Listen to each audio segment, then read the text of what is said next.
Hello everyone, this is Pradeep Verma the commerce.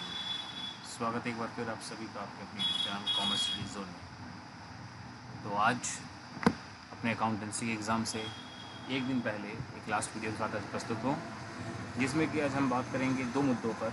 सबसे पहली चीज़ कि आज ये जो लास्ट डे है हमारा before the examination on Monday, उसके पहले इसका यूटिलाइजेशन किस तरह से किया जाए, कैसे हम रिवीजन करें, क्या ना करें।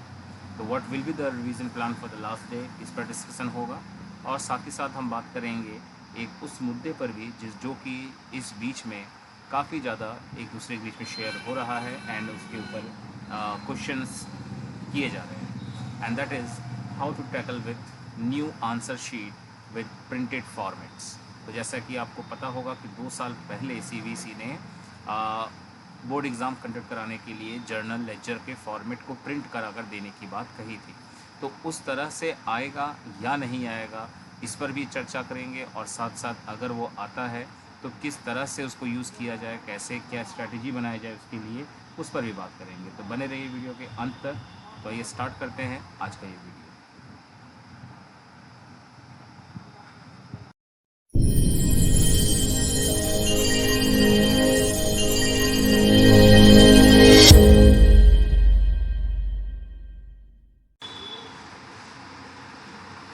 So let's start with the first plan. तो प्लान नंबर 1 ये है, go through all the important notes in each chapter which were given by your teachers throughout the year। तो जैसा कि आप सभी जानते हैं कि हम टीचर्स अपने स्टूडेंट्स को हर एक चैप्टर से, हर एक टॉपिक में जो काफ़ी ज़्यादा वाइटल होता है, बच्चों के लिए टफ़ टू अंडरस्टैंड होता है, उससे रिलेटेड हम काफ़ी सारे नोट्स बच्चों को लिखवाते रहते हैं। तो आपके भी टीचर्स ने ज़रूर साल भर में कई सारे नोट्स लिखवाए ही होंगे हर चैप्टर से रिलेटेड और उन रिलेटेड कॉन्सेप्ट से रिलेटेड। तो आपका सबसे पहला काम ये होना चाहिए आज आखिरी दिन रिवीजन में कि आप सबसे पहले उन्हीं नोट्स को ओपन करें, अपने कॉपीज़ से, अपने डायरी से, जहाँ भी आपने नोट किया हो उन नोट्स को देखें, और जिससे कि आपको कम समय में इम्पॉर्टेंट टॉपिक्स पर गो थ्रू करने का एकदम ईजी सा एक तरीका मिल जाएगा। नाउ बढ़ते हैं नेक्स्ट पॉइंट की तरफ, यानी हमारा प्लान नंबर 2। तो वह है do not try to solve any unseen type of questions and tough questions. तो जैसा मैंने पहले भी अपने वीडियोस में कहा था कि इस रिवीजन के गैप में कोई नए टॉपिक्स को आप ना प्रैक्टिस करें, तो वही बात आज भी कह रहा हूँ कि आज के बाद आपका कल एग्जामिनेशन है, तो you can't afford to go through that type of question जो कि एक टफ टाइप ऑफ क्वेश्चन हो, या एक ऐसा क्वेश्चन हो जिसको आज तक आपने कभी देखा ही ना हो, है ना। तो आपको करना क्या है कि ऐसे किसी भी क्वेश्चंस की को सॉल्व करने की कोशिश ही नहीं करनी है जो आपके लिए अनसीन है या फिर आपके लिए टफ़ टाइप्स ऑफ क्वेश्चंस है। जितना भी टफ प्रैक्टिस करना था साल भर किया, कुछ दिन पहले भी किए, लेकिन आज के डेट में आपको ये काम नहीं करना है, because it may lower down your confidence and will create a panic and confusing situation. देखिए क्या होता है कि अनसीन टाइप्स ऑफ क्वेश्चन से करेंगे, दिमाग में 50 तरह के सवाल उठने लगेंगे, क्या ये टॉपिक सिलेबस में है, डिलीटेड है, अगर है तो हमारे टीचर्स ने कभी नहीं पढ़ा या मैंने कभी नहीं पढ़ा, वगैरह वगैरह। ऐसे बहुत सारे माइंड में क्वेश्चंस आते रहेंगे जो कन्फ्यूज़न क्रिएट करेगा, और साथ ही साथ जब आपको उसका प्रॉपर सोल्यूशन नहीं मिलेगा, आप उसको समझ नहीं पाओगे, तो एक पैनिक सिचुएशन आपके लिए क्रिएट होने लगेगी, और जो अल्टीमेटली आपके कॉन्फिडेंस को लोअर डाउन कर देगा, और आप एफर्ट नहीं कर सकते हैं कि एग्ज़ाम से जस्ट एक शाम पहले आप अपने कॉन्फिडेंस को लो डाउन करें। तो just try to avoid these types of questions. Now third point, that is third type of plan, do not try to revise the concepts of all the concepts of each chapter in the last day। तो मेरा कहना ये है कि आज आखिरी दिन में आप हर चैप्टर के हर कॉन्सेप्ट्स को गो थ्रू नहीं कर सकते हैं। ऑलमोस्ट इम्पॉसिबल है ये टास्क। कहना तो भले आसान लगता है कि एक बार और गो थ्रू कर लेंगे, बट हो नहीं पाता है। हड़बड़ाहट में कुछ ना कुछ गलतियां हो सकती हैं, हो सकता है कोई कॉन्सेप्ट स्लिप आउट हो जाए, तो इसीलिए ऐसा बिल्कुल करने की कोशिश आप ना करें। आखिरी दिन है, आपको हर चैप्टर को रिवाइज ज़रूर करना है एक बार, लेकिन हर एक कॉन्सेप्ट्स को नहीं करना है। आपको कोशिश करना है कि आप सिर्फ उन्हीं चैप्टर्स के उन्हीं कॉन्सेप्ट्स को फॉलो करें जो आपके लिए काफ़ी इंपॉर्टेंट है, टीचर्स ने मार्क कराए ही होते हैं, ठीक है। क्योंकि इससे क्या होता है कि आपके दिमाग में बहुत सारा प्रेशर क्रिएट हो जाता है कि आपका आखिरी दिन है, इतने चैप्टर्स का अभी रिविज़न करना बाकी है। इससे मेंटली आप हो जाते हैं डिस्टर्ब, आप कहीं ना कहीं आप उससे स्ट्रेस में आ जाते हैं और आप अपने प्रैक्टिस को ढंग से नहीं कर पाते हैं। तो आप ऐसा बिल्कुल भी ना करें। आप हमेशा कोशिश करें कि आखिरी दिन जब एग्ज़ाम से पहले का होता है उसमें सारे टॉपिक्स पे गो थ्रू बिल्कुल भी ना करें। नेक्स्ट प्लान है, try to write the names of all the topics from each chapter in the same order in which you have studied throughout the year। दिमाग में जब तक हर एक टॉपिक का नाम याद ना आए तब तक लगता है कि शायद हमने रिवीजन नहीं किया। तो इसका एक शॉर्टकट तरीका ये भी है और अच्छा तरीका है, काफ़ी ज़्यादा इफ़ेक्टिव है। मैंने खुद भी ट्राई किया है, बच्चों को अक्सर मैं ये सजेशन भी देता रहता हूँ कि आप क्या करें कि एक पेपर लें, कॉपी ले लें, उस कॉपी में हर चैप्टर, जो जैसे कि फर्स्ट चैप्टर आपका आना है रिटायरमेंट एंड डेथ, तो रिटायरमेंट एंड डेथ का चैप्टर मेंशन करके उसके उन सभी टॉपिक को लिस्ट कर बनाना स्टार्ट कर दें जिस टॉपिक को आपने पढ़ा उसी ऑर्डर में, जिस ऑर्डर में पढ़ाया गया। जैसे कि स्टार्ट आपने किया न्यू रेशियो कैलकुलेशन के साथ, फिर आपने फॉलोड बाय किया गुडविल ट्रीटमेंट के साथ, फिर उसके बाद आपने रिवैल्यूएशन अकाउंट को यूज़ किया, पार्टनर्स कैपिटल अकाउंट बनाया एंड बैलेंस शीट बनाया। इस तरह से आपने रिटायरमेंट का चैप्टर ख़त्म किया। ऐसे डेथ में आते हैं, ऐसे डिवेंचर्स, ऐसे हर एक चैप्टर, हर एक कॉन्सेप्ट। तो जब आप ऐसे लिख लेंगे तो आपको ये दिमाग में अपने आप एक पॉजिटिव वाइब, मोटिवेशन मिलना शुरू हो जाएगा कि अरे वाह, मुझको तो सारे चैप्टर्स के सारे कॉन्सेप्ट्स अच्छे से याद हैं। और ये जब आप करोगे तो आपको लगेगा सिर्फ नाम याद नहीं है बल्कि उसके अंदर की चीज़ें भी याद है, क्योंकि ये कभी नहीं हो सकता कि आपने वो टॉपिक पढ़ा ना हो, आपको वो याद ना हो और उसका आपको नाम याद आ जाए, ऐसा नहीं हो सकता। आपको उसका नाम तभी याद आएगा जब आपने उसको थॉरोली प्रैक्टिस किया होगा, आप उसके बारे में जानते होंगे। ठीक है, तो इसलिए ये काम जरूर करें। It will help you to remember the concepts at a flash in a very short span of time and really ये आप मैजिक होता हुआ देखेंगे। कम से कम समय में एक, जैसे होता है ना, एक चुटकी बजा कर लगेगा कुछ याद आ गया हो जैसे। अगर आपको ये वीडियोस और ये सारी प्लान स्ट्रैटेजीज़ अच्छे लग रहे हों, आपके लिए फ्रूटफुल है, तो वीडियोस को ज़रूर लाइक करें, चैनल को ज़रूर सब्सक्राइब करें और साथ ही साथ अपने फ्रेंड्स में शेयर भी करें। तो आइए बढ़ते हैं नेक्स्ट स्लाइड की तरफ। Plan number 5, give ample time to revise theory portion, it will build confidence in you. क्या होता है कि थ्योरी को, जैसे मैंने पहले भी कहा कि हम लास्ट डेज के लिए छोड़ देते हैं, तो फाइनली हम आ चुके हैं अपने लास्ट डे में। तो आज भी अगर आप थ्योरी को टाइम नहीं देंगे तो आप थ्योरी को कब पढ़ेंगे, है ना। तो इसलिए थ्योरी को पढ़ने के लिए आज ज़्यादा से ज़्यादा समय निकालने की कोशिश करें, जब सारे आपके हिसाब से इंपॉर्टेंट कॉन्सेप्ट्स को आप रिवाइज कर चुके होंगे तब, है ना। अदरवाइज़ थ्योरी को अब इग्नोर कर देंगे तो मान के चलिए कम से कम 20-25% का वेटेज आपके हाथ से निकल सकता है, आप उसको कॉन्फिडेंस में सही नहीं कर पाओगे। Now this is the most important phase of this video, plan number 6, try to solve least number of questions. कम से कम क्वेश्चंस लगाने की प्रैक्टिस करें या कोशिश करें, लेकिन जो भी क्वेश्चन आप लगाएं वो काफ़ी इंपॉर्टेंट होने चाहिए हर चैप्टर से। अब आप सोचोगे कि सर अब लास्ट मोमेंट में इंपॉर्टेंट टॉपिक्स कौन कौन बताएगा, कहाँ से जानेंगे कि किस किस को पढ़ें, किसको छोड़ दें हम। तो उसके लिए मैं आपको चैप्टर वाइज वो बता दे रहा हूँ पर्टिकुलरली कि क्या पढ़ना चाहिए, क्या नहीं पढ़ना चाहिए। रिटायरमेंट एंड डेथ में आपको कम से कम जो आज के दिन में पढ़ना है, देखिए मैं एक बात बिल्कुल फैक्ट कहूँगा और जो कि सच है, आप भी बिल्कुल मानेंगे, यकीन करेंगे इस बात को, एक दिन में सब कुछ आप नहीं पढ़ सकते। पढ़ तो लेंगे लेकिन समझ में नहीं आएगा। तो इसलिए पढ़ना भी है, समझना भी है और सेटिस्फैक्शन भी होना चाहिए। इसीलिए मैं सिर्फ वही कहूँगा जो आपके एग्ज़ाम में सबसे ज़्यादा इंपॉर्टेंट है, वाइटल है। तो retirement and death of partner से फुल क्वेश्चंस ऑफ रिटायरमेंट की प्रैक्टिस करें, जिसमें कम से कम रिवैल्यूएशन के 3-4 एडजस्टमेंट्स होंगे बेड डेट्स वाले पॉइंट्स के साथ, और साथ ही साथ बाकी गुडविल का पॉइंट और रेस्ट जैसा होता है। सो कम से कम 5-6 एडजस्टमेंट टोटल मिलाकर जो होने चाहिए। सेकंड आता है calculation of profit and loss suspense account and goodwill treatment in case of death of partner. तो डेथ ऑफ पार्टनर के चैप्टर से, जैसा आप सभी जानते हैं, profit and loss suspense account को कैलकुलेट करने का क्वेश्चन और गुडविल को लेकर उसकी एंट्री बनाने का, ट्रीटमेंट करने का क्वेश्चन एग्जाम में आना है या आएगा। Most of the chances are there. Next आता है डिसोल्यूशन ऑफ फर्म। तो डिसोल्यूशन ऑफ फर्म में आपको जो चीज़ रिवाइज करना है कम से कम वो है full question with at least 5 adjustment.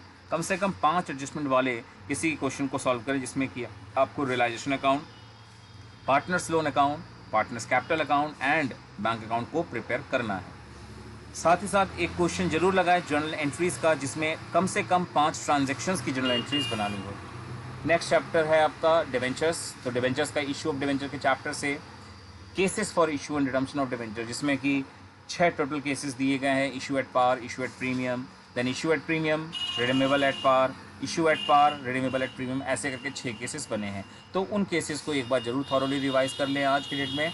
Issue of debentures to vendors, जो कि शेयर से बहुत हद तक मिलता जुलता है और इस साल उसके आने के चांसेस बहुत ज़्यादा हैं, 2 नंबर के लिए भी और 3 नंबर के लिए भी। तो इसलिए issue of debentures to vendors को अच्छे से आज की डेट में रिवाइज जरूर करें।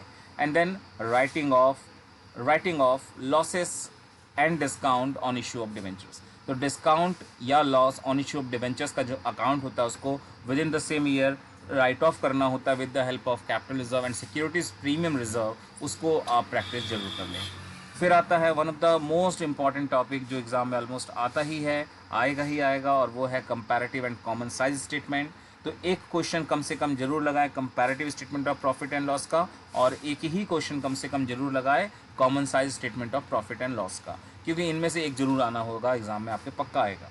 And last but not the least, cash flow statement. तो कैश फ्लो स्टेटमेंट में एक ही बस सजेस्टेड टॉपिक है, वो है full question of cash flow statement with at least 2 adjustment. 2 adjustment कम से कम होने चाहिए। उनमें से एक एडजस्टमेंट होगा मशीन को सोल्ड किया, डेप्रिशिएशन लगाया, ये सब चीज़ें, उसके अंदर गेन और लॉस का कॉन्सेप्ट, और एक दूसरा कोई भी एडजस्टमेंट, चाहे टैक्स का चाहे इंटरेस्ट का, कोई भी हो चलेगा। तो इस तरह से आपको कैश फ्लो का एक क्वेश्चन भी सॉल्व कर लेना है। Now plan number 7, take proper rest and sleep well. आराम अच्छे से करें, क्योंकि ऐसा ना हो जाए कि थकान आप पर हावी हो जाए और कल के वो 2 घंटे आप पर भारी पड़ जाने लगे। तो आपको रेस्ट प्रॉपरली लेना है, आराम से सोना भी है।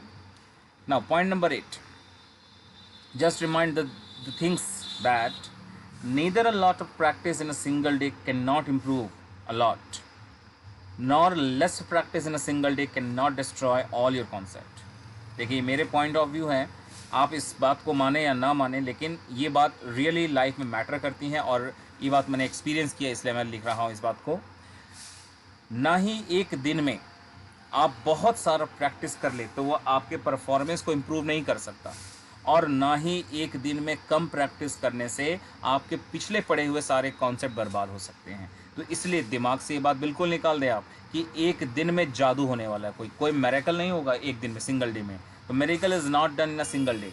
तो इसीलिए अपने आज के इस दिन को इतना प्रेशर ना दें, इतने आप अपने आप को प्रेशर सिचुएशन में ना लाए कि एक दिन में आपको लगे कि पहाड़ हिला देना है। तो ऐसा नहीं है, आप ऐसा नहीं कर सकेंगे। एक दिन में प्रैक्टिस करके आप बहुत कुछ इम्प्रूव नहीं कर सकते, और ना ही आज कम प्रैक्टिस करने से आप अपने सारे कॉन्सेप्ट्स को भूल जाएंगे। So don't take pressure and just do a simple revision, है ना। सिंपल सी बातें हैं, लेकिन ये बहुत ही इफेक्टिव बातें हैं, आपको इसको ज़रूर फॉलो करना चाहिए। नाउ जैसा मैंने कहा था वीडियो में, दूसरा हिस्सा होगा कि how to tackle with the new answer sheet with printed formats. तो जैसा आप सभी ने सुना इंट्रोडक्शन वाले क्लिप में कि मैंने बताया कि 2 साल पहले CBSE ने एक रिलीज़ किया था PDF प्रोफॉर्मा, जिसमें बताया था कि 32 पेजेस का एक प्रिंटेड आंसर शीट मिलने वाला है, जिसमें 16 पेजेस रूल लाइंस वाले होंगे एंड 8 पेजेस होंगे जर्नल फॉर्मेट के साथ और 8 पेजेस होंगे लेजर फॉर्मेट के साथ। तो आइए एक बार देखते हैं वो कैसा दिखता है। मैंने एक बनाया है सैम्पल फॉर्मेट, पहले आप उसको देखें एक बार, और तब उस पर थोड़ी सी बात करते हैं कि उसको कैसे और क्या करना चाहिए हमें।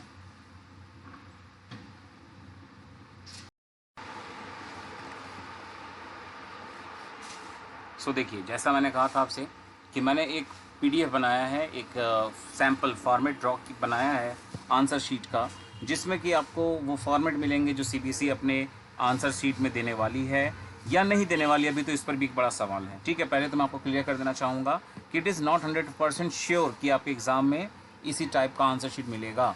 मतलब 32 पेजेस में से कुछ रूल पेज, कुछ फॉर्मेट बने हुए मिले, ज़रूरी नहीं है। हो सकता है आपके पूरे 32 पेजेस जो आपको मिले इसी तरह के फॉर्मेट में दिखाई दे, ये भी हो सकता है। और हो सकता है कि उस 32 में से कुछ पेजेस जो आपको इस तरह दिख रहे हैं इस समय अपने स्क्रीन पर ऐसे मिले, और कुछ हो सकता है कि वैसे ना मिल करके बल्कि मिले आपको इस तरह के। जैसे आपको दिखा देना चाहूँगा, ये रहा, ये जर्नल का फॉर्मेट है, और उसके बाद आपको दिखाई देगा जर्नल के बाद लेजर का फॉर्मेट। ये देखिए लेजर का फॉर्मेट आपके सामने स्क्रीन पर।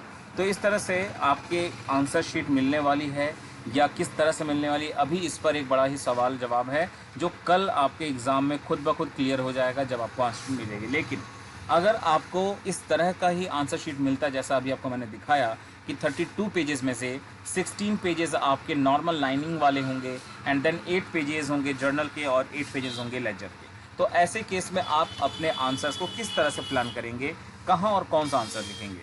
तो देखिए, सबसे पहला मेरा प्लान है जो आपको सबसे इजी लगेगा। यानी अगर आपके क्वेश्चन में आपको लगता है कि फॉर्मेट बने बनाए जो है वो आपके अकॉर्डिंग मॉडिफाइड नहीं हो सकते हैं, आप उसको यूटिलाइज नहीं कर सकते हैं। जैसे देखिए मेरा सिंपल सा एक आपके सामने, खुद मैं बीइंग अ ट्यूटर आपके सामने ये क्वेरी रख रहा हूँ, आप खुद बताइए कि ऐसे सिचुएशन में आप उसको कैसे टैकल करेंगे। जैसे ये रहा जर्नल का फॉर्मेट, ठीक है, तो सीबीसी आपको जर्नल का ऐसा एक फॉर्मेट बनाकर दे देती है, तो no doubt it's a very good format and very helpful कि हमारे लिए सब कुछ बना बनाया, डेट का कॉलम भी है, पर्टिकुलर्स में एंट्री लिख सकते हैं, लेजर फोलियो वैसे भी खाली रह जाता है और डेबिट क्रेडिट के अमाउंट आप लिख सकते हैं। यानी आपको लाइन खींचने के लिए टाइम वेस्ट करने की कोई ज़रूरत नहीं है, तो काम कहीं ना कहीं बहुत आसान हो गया। लेकिन उसमें क्या करोगे आप, जिसमें जर्नल के साथ आपको वर्किंग नोट की ज़रूरत पड़ती है या किसी और फॉर्मेट की ज़रूरत पड़ सकती है, तो आप इसमें डायरेक्टली सब कुछ कैसे कर पाओगे। और जब जर्नल को आप सॉल्व करेंगे तो आपके नेक्स्ट पेजेस पर भी जर्नल का ही फॉर्मेट मिलेगा, तो आप उसको यूज़ नहीं कर पाओगे ढंग से। और जब आप लेजर के किसी क्वेश्चन को सॉल्व कर रहे हो, जैसे कि ये देखिए आपके सामने लेजर का एक फॉर्मेट मैं ओपन करता हूँ, ये रहा लेजर का एक फॉर्मेट, जरा इसको भी ध्यान से देखें।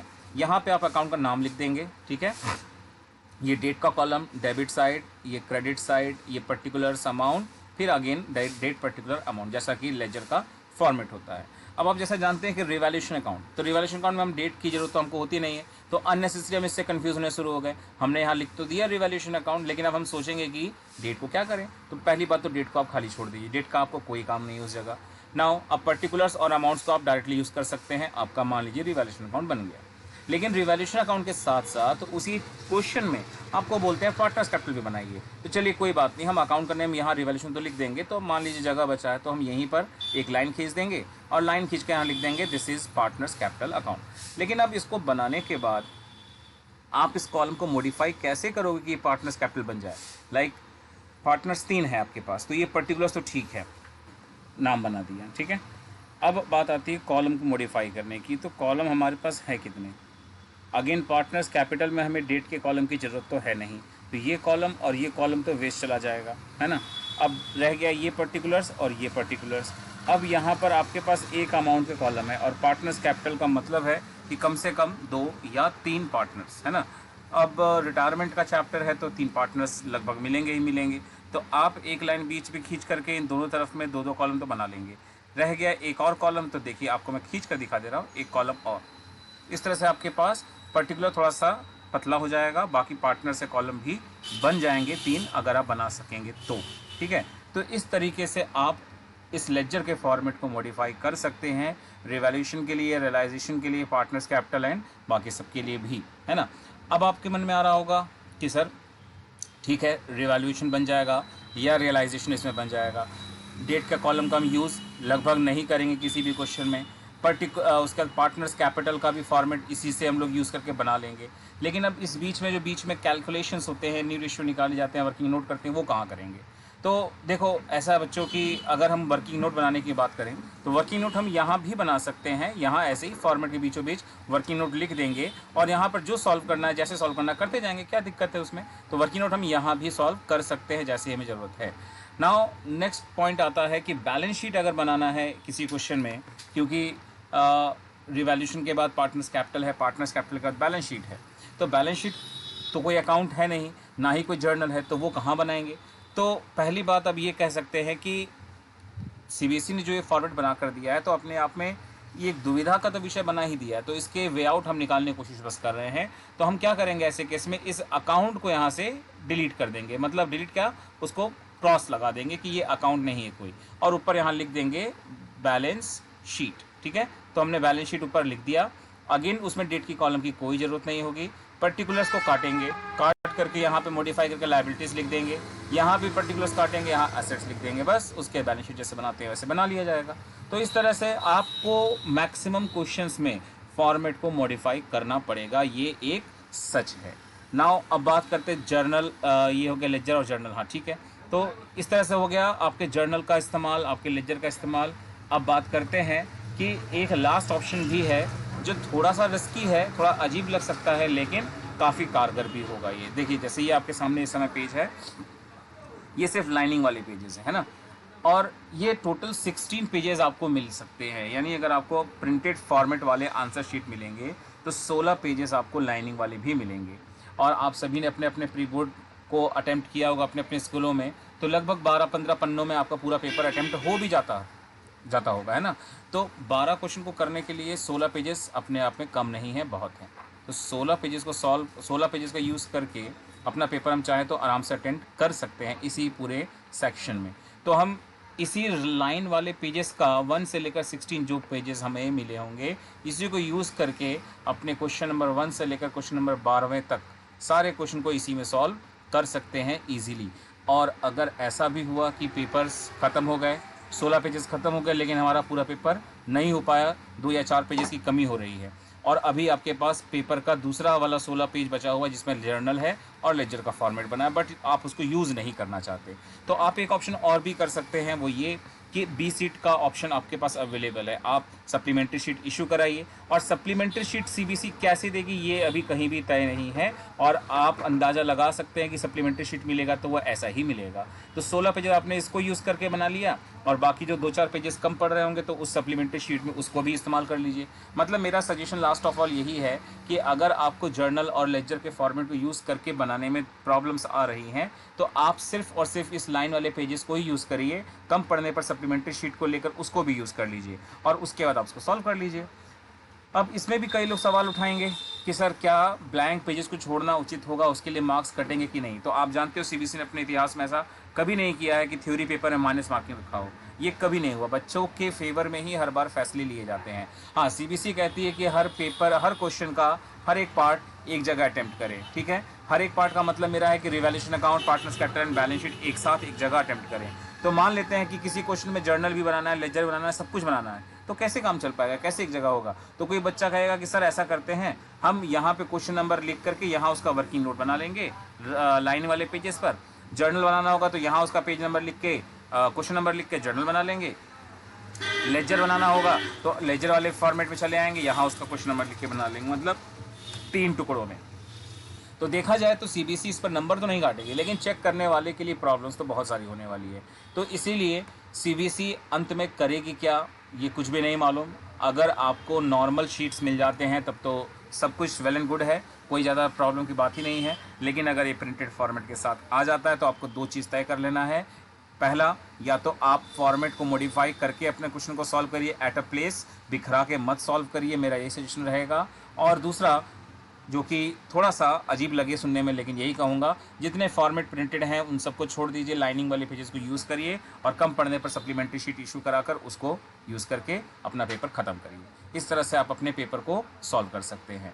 तो ये थे आज के इस वीडियो में सारे important information related to the last day revision plan, as well as how to use the printed format answer sheets in accountancy examination, अगर सीबीएसई ने उसको प्रोवाइड किया। होप सो आपको ये सारे डिटेल्स, सारी जानकारियाँ इंटरेस्टिंग लगी हो, आपके फ़ायदे की चीज़ लगी हो। अगर ऐसा है तो आप चैनल को ज़रूर सब्सक्राइब करें, वीडियो को लाइक करें, अपने कमेंट्स में सेक्शन में अपने फीडबैक ज़रूर दें, और साथ साथ चैनल को अपने दोस्तों के बीच में शेयर ज़रूर करें। मिलते हैं नेक्स्ट वीडियो के साथ, तब तक take care and bye bye.